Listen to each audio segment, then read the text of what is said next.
Well, I want to welcome you to the first podcast hosted by Broken and Mended. The name of this podcast is In the Seams, and I'll get into during the podcast why I'm calling it that. And so this is an exciting new way for us to reach out, though. Broken and Mended has been around in some form since 2018. It started as a local support group for people in chronic pain and chronic illness. It has expanded into a nonprofit, and there's more than one support group now, and in various locations. And I think, one of the things we're wanting really to go toward is offering more content in terms of blogs and guest blogs, as well as podcasts and podcast interviews. And this very first one, it'll just be me. My name is David Heflin, and I'm the founder and president of Broken and Mended. And I'll tell you a little bit about my story today, is to kind of set the stage so you can know what Broken and Mended is. But obviously, we're trying to target people that, and if you're listening, I'm assuming you probably have chronic illness, you got chronic pain. Perhaps you are in the trenches with a loved one that does, and you want to be more supportive of them, or you're just going through a difficult time, because certainly it affects everyone that is in a family or that is close to someone who's going through that experience. Chronic pain and chronic illness are game changers. They're not just some inconvenience or some, minor amount of pain you've got to tolerate for a number of years. If someone thinks that's because they've not experienced it, it really does change everything. And that has been the case for me as well. And there's a lot of fallout that comes from chronic pain and chronic illness. When you're talking about your mental health, it could certainly be disability involved. I've been fortunate to be able to keep my job, but certainly people have lost their jobs because of it. People lose their social lives, sometimes they lose relationships. And so there's a lot of fallout from it, and I believe that it is an overlooked population when it comes to those people in the church. This is a Christian ministry. Anyone is welcome, but certainly I'm approaching this from a Christian perspective. And when we're talking about the church, talking about ministries in the church, you will find precious little for those that are dealing with chronic pain and chronic illness, despite the fact that this is not something, unless God chooses to heal you, it's not something that you're going to get over in this lifetime. We can treat it, but we're still having to live with the consequences of it. There are a lot of things people go through for a season. That's the issue with chronic pain, and why it's so debilitating, is that it's not a season. It is ongoing. And so I want to welcome you here today. It's not my goal to make you feel worse about it. By reminding you of why it's so difficult, that. It's really my goal, rather, to share with you a way in which we can help you grow in your walk with Jesus. There's really kind of two different things that I think that we're trying to do in Broken and Mended, and that's connecting hurting people to Jesus and to each other. And you may say, well, I'm already connected to Jesus, and that may be very well be true. But the idea is maybe then to help you stay connected, or to help you deepen your walk with him through this difficult time that you're going through. And the other is to build community. And the podcast can only do that in a limited way. And so there are other ways that we do that in Broken and Mended, and I'll talk about that later on. But basically, we want to make available spiritual resources to help you stay connected to Jesus.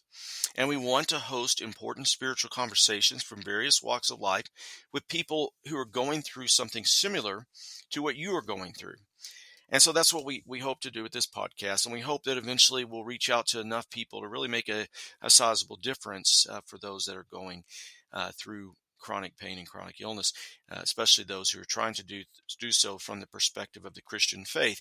There are some other things out there, and besides Broken and Mended, when it comes to chronic pain and chronic illness ministry, I hope to collaborate and to coordinate and cooperate with those other ministries. And so this is not a territorial thing at all. Besides that, the territory is quite expansive. And so if 10 brand new Christian nonprofit ministry started up for this very purpose, we would only be scratching the surface of it right here in this country. And this certainly can be, we could talk about this on a global scale, but the amount of people that have chronic pain and illness, of course, is tremendous. And so There's certainly not any possibility of saturation when it comes to this, and we want to work with other people. We want to try to connect with other people, and that's what we're going to be doing in this podcast. Most podcasts will be me interviewing someone about their journey and their story. Want to share a lot of stories. Hey, you may even be invited sometime if I get to know you, or you got a story you want to share and talk about. Love to know that, and perhaps you'll get to share your story in this podcast with other people. And then that'd be something you could share with your other podcast listeners that are in your family and your loved ones. Say, hey, listen to my story. Maybe help them understand just a little bit more what you're going through. The goal here is probably to offer this every other week, as far as I'm able. The alternate week we'll have something up as a new blog post, which you can check out on brokenandmended.com. And so that's what we're hoping to do. And we want you to listen to the podcast so you can stay connected to our ministry, our community. Again, there are blogs and resources and support groups. And we hope this will be an important offering as well. I'll tell you a little bit about my story, and I'm going to do a quicker version. I've learned to say it a little bit more quickly. In the early days, I think I tried to say everything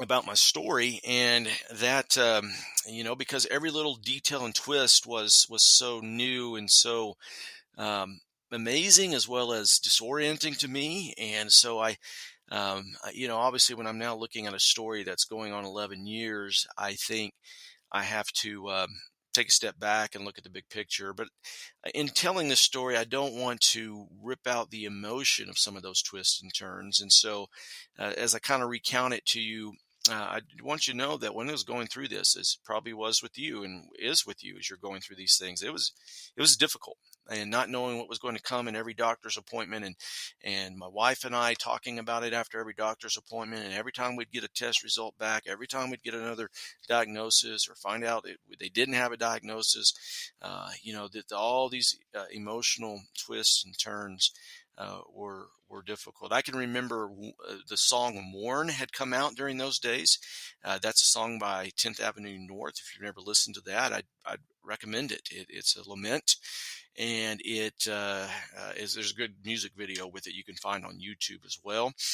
And I remember listening to that song with my wife and being in tears as we were kind of getting to a critical juncture. None of this, we didn't sign up for any of this. It's not what we wanted. Of course, that's true for all of you that are listening as well. And so you're having to adjust. Your life is changing as you're going through this. My story really begins back in 2011 when I got involved with martial arts and Taekwondo. And I was also getting ready to run a 10K that was going to be hosted in our town in June. None of this was normal for me. Yes, I had taken Taekwondo when I was a kid, but I mean, as an adult, I was out of shape. I wanted to get into shape, and kind of my all or nothing personality probably took on a bit much, to be honest.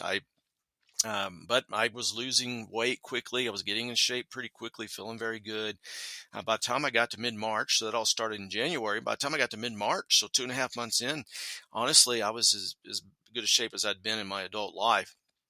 But something happened in mid-March that would turn out to be life-changing. I just didn't know it at that time, and I felt a sharp pain in my left hip and when I was doing kicking drills in Taekwondo, which I attributed to just being inflexible, or maybe pushing it too hard, and thought it was muscular, and so didn't think a whole lot of it other than I would have to protect that a little bit as I continued to do the running as well as the martial arts. Actually, 2 days later, I did the same thing to my right hip.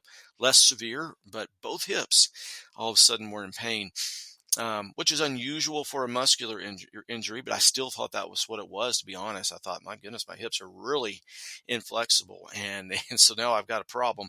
But I didn't stop. I didn't stop doing what I was doing. I tried to get help. Everyone had recommendations for me. I went to a doctor at some point that wasn't all that helpful. People wanted me to go to the chiropractor because they were convinced it wasn't really in my hip joint. But the thing was, I knew it was in my hip joint because, I mean, it was very localized in both hip joints. As unusual as that was, that's what was going on. but I kept pushing through it. And I just decided that I'd run the 10K and then I'd shut down for a couple months.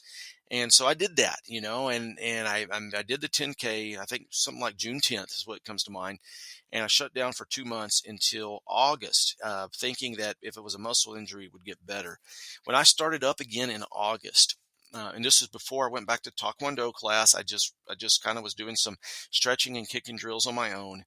My hip was not at all better, and I knew then that I had a significant issue, that this was something beyond the norm. And this began kind of the medical side of things.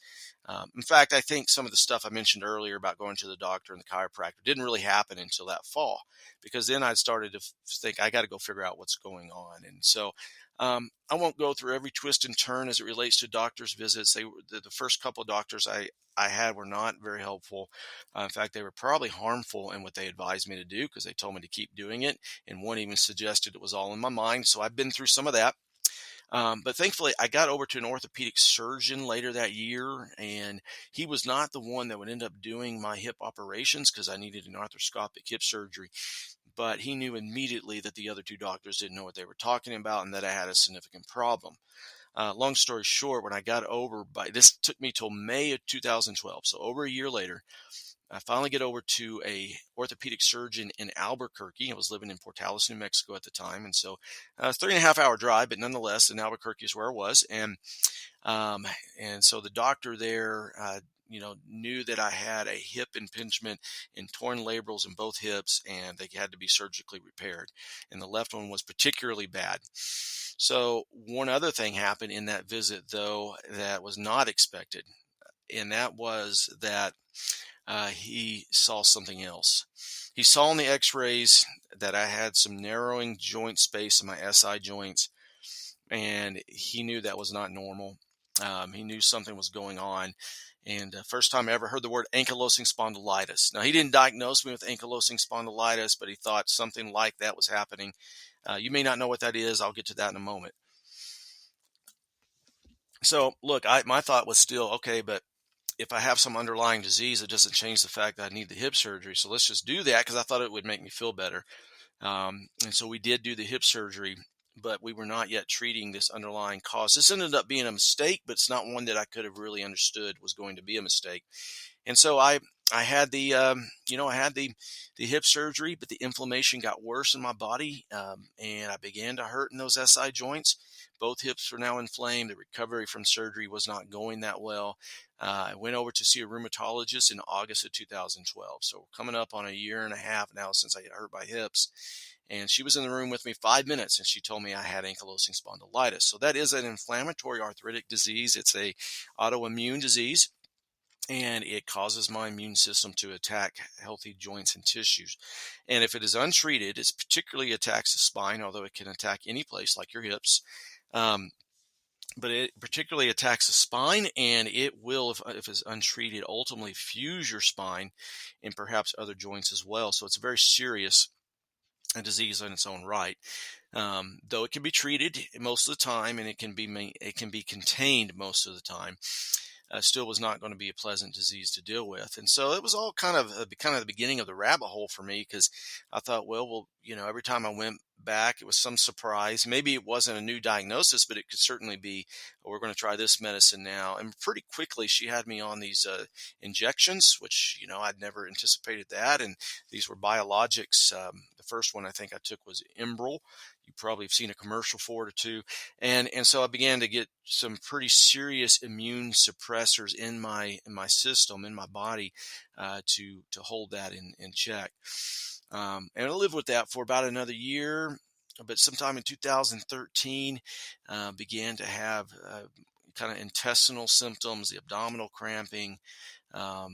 Pretty significant, to be honest with you, laying on the floor sometimes in the bathroom and in pain, and I was having trouble swallowing as well. And it's like, what is going on?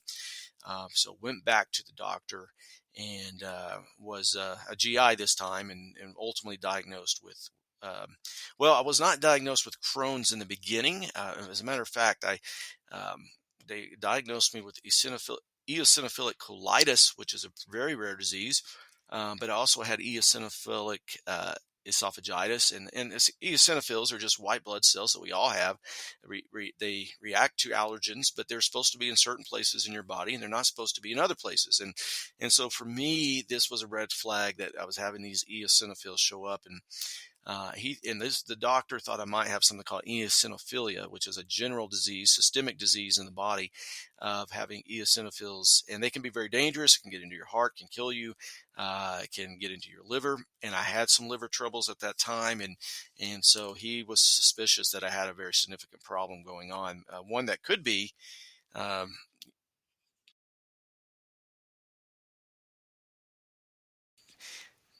okay, one that could be, um, dangerous or fatal. And so I went and got he sent me to the Mayo Clinic, and they checked me out. It was kind of weird. I got to the Mayo Clinic. I was having my best health and best lab work that I'd had, and they were able to confirm some of the earlier stuff. But the fact of the matter is it wasn't as dire as the first GI thought it was going to be. But they did diagnose me with Crohn's, a mild case at that time. And so I now had another autoimmune disease related, I think, to ankylosing spondylitis to navigate. But really, we were able to treat that pretty well. It was mainly the arthritic side of the disease that was a problem, and I was doing okay emotionally at this time. It wasn't a great thing, and the financial hardship was not a great thing. But I thought, well, this could have been worse. I can live with this, and I didn't think a whole lot of it. It was daily present, but I thought I can handle it. It's just kind of what I thought. Well, things changed again in 2015, so 4 years later, and we were on vacation in Corpus Christi, and in Padre Islands. Actually, we were staying, so they're kind of the Corpus area. And great vacation, by the way. Had a great time. But you know what? I started a flare for some reason. Maybe it was just coincidence that we were there on vacation, just happened to be when it started. But that flare would bring the arthritic part of my disease to a new level. And so in 2015, in the back end of 2015, I was hurting a lot. Also just because I needed something else, I ended up having a hernia surgery that year. Went to Shanghai on a mission trip, and on that trip in the plane was some of the most miserable hours I remember ever having with this disease, and was just in just misery and pain. 15-hour flight to Shanghai. So we get to Shanghai, and a good portion of what we do there is sitting, which is the worst thing with ankylosing spondylitis. And so sometimes for 8 hours a day or longer in the coffee shops, because we're there reading the story of Jesus with people in China, and that was really awesome. And so it's this weird mix where I was doing something awesome, something that's very memorable to me, doing it with a good friend of mine that was an elder in my church, and also my best friend at the time. And I only say at the time because he's passed away, and I'll maybe talk about him some other time. But his name was Chris, and so great memories. But yet it was overshadowed by this just crippling pain. And when I got back from the trip to Shanghai, decided I needed to do something more aggressive and started to do radio ablation. In layman's terms, the best way I could understand it is we were basically just trying to burn the nerve endings, of certain nerves that branched off, the main nerve where I was hurting the most in my back, particularly in the SI joint, tailbone, SI joint area. And so I could make it possible where I could sit without being in agonizing pain. At that time, I could hardly take a long trip anywhere. I'd have to lay down in a car, if it was a long trip, or getting through the day at my office. Every time I had to stand up, it was painful. It was good to stand up, but it was painful because it would get so stiff, and just so much pain would build up while I was sitting. All I could look forward to was, kind of coming home and lying down. And the procedures didn't go as well as I'd hope. It didn't last as long. My insurance didn't allow them to pay for burning all the necessary nerves. And so it just wasn't worth it in the end. And I continued to get worse. In 2016, my right hip, which I did not get surgically repaired like I was going to because, all the trouble I had with the first hip surgery, it began to hurt a lot more. And so I was facing another hip surgery, was in pain all the time. And I was falling into a depression and feelings of isolation, and began to realize that I needed some support. and started to look for something along the lines of a Christian support group for people in chronic pain, chronic illness. Did not find a lot. I did find a few things that were out there, but nothing that was accessible to me. There was not a whole lot of material, like books that were written, about that sort of thing. I've found some and here and there I can recommend now, but there wasn't a lot. And I began to have the feeling that there wasn't much out there to help me. And I preached a sermon that year, and which I told my story. Most people knew what I was going through to some extent, but this is the first time I told it from the perspective of the real struggle that it was with my faith, my mental health. And that day, I had a response where we give a traditional invitation, and people came down asking for prayers, and 5 people came forward. I was one of them. I responded to my own invitation so the elders could pray over me. 4 other people came down, and I began to see through that experience that this need was not just me, that a lot of people felt this and were struggling. And the idea of starting a Christian support group and developing our own material and our own way of doing it really was planted during that time. I knew I was not going to be staying in Portales, and that's where we were living at the time. And so I waited really a while. It wasn't until the fall of 2018, or maybe August of 2018 or so, that we started the first support group where I live now in Woodward, Oklahoma. And those early meetings were amazing. I mean, we had people that would share their stories and be in tears because they'd never told their story like that before. Good tears, I think, painful tears, but also good tears, because it was tears of really, I think, empathy and solidarity. A lot of hugs that were given. And, we were on our way here locally anyway. And we always had people connecting virtually as well. And it wasn't long before we had people connecting from various different places as far away as from Hawaii. And we had a Facebook group, so we could also play it live on the Facebook group. We sometimes have people connecting either after the fact, like in Scotland. But we had people from all over. I don't want it to make it sound like we had hundreds of people watching. Okay. Our Facebook group wasn't even that large at the time. But we had, several dozen people maybe watching the video, the support group at some point, and anywhere from 8 to 12, maybe up to 15 at times, people that would participate live, which was a great start and a very, very meaningful time for us. Well, we all know what happened next, right? I mean, COVID hit, and we had to shut down, from our live meetings, but we still met virtually, and we still expanded the ministry that way.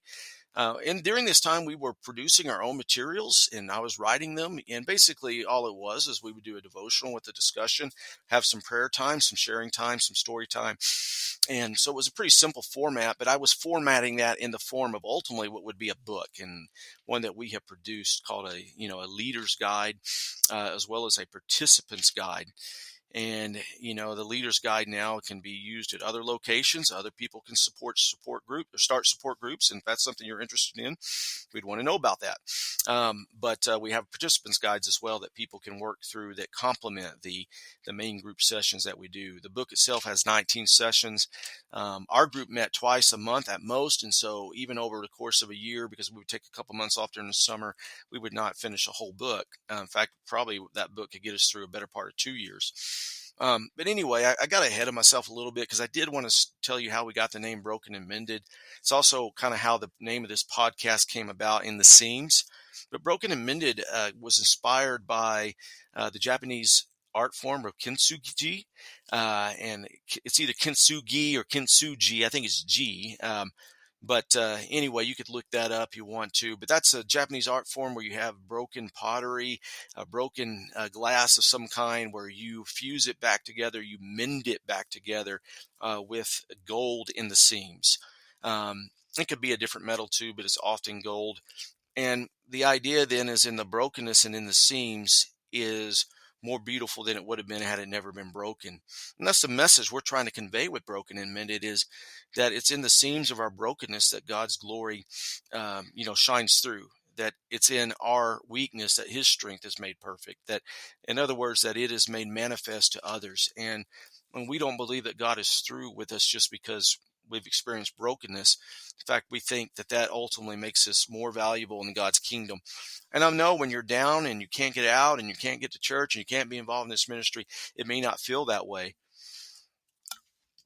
So part of what we're trying to do is help people discover that. And that's what Broken and Mended is about. Discover how that can still be true in their lives. And it may look different for everyone, but I don't believe that God is through with anybody who is suffering and yet staying faithful to him. And so there's a lot of hope in that image. The title "In the Seams" of our podcast, of course, comes directly from that as well, as we think about the gold in the seams, and that's what how we're trying to frame our chronic illness and chronic pain.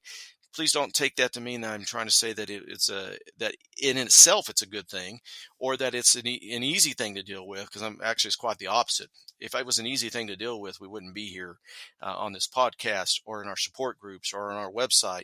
And so that's the story, really Broken and Mended, how it came together. We organized last year into a nonprofit, began to expand to other locations for our support groups, and then have since added now this feature with the podcast and many other big plans. The main big plan I want to say is that we're going to be revamping our website, and I'm talking about a major overhaul. And in fact, we got to raise the money for that to be possible, because it's not going to be a cheap thing at all. But you can go to brokenandmended.com and check that out if you want to right now, and you'll see, well, that kind of looks, there's some nice features, but it looks a little homemade. It's basically a blog that we've converted into a fuller website. But we're going to have it as a full service website that's a hub where we connect to other ministries, where we build community, where we have our podcast, where we have our blog posts. It's a place that I would think that you would want to visit at least a couple times a week, each week, once we get it up and running. Look for that, though, maybe about somewhere before mid-year, but maybe in the second quarter of the year. We're working on the fundraising aspect of that now. And we do have a partner who's willing to help us build the website once the time comes. But we're going to be building that from code, from scratch, and it's going to be a great website once we get it up and going. So for now, what I would say, check that out if you want. Follow In the Seams as a podcast. We want you to, certainly check out our website and the blog posts that are there. I've written several dozen of those over the years, and you maybe be someone that connects with you as you scroll through there. Find us on social media.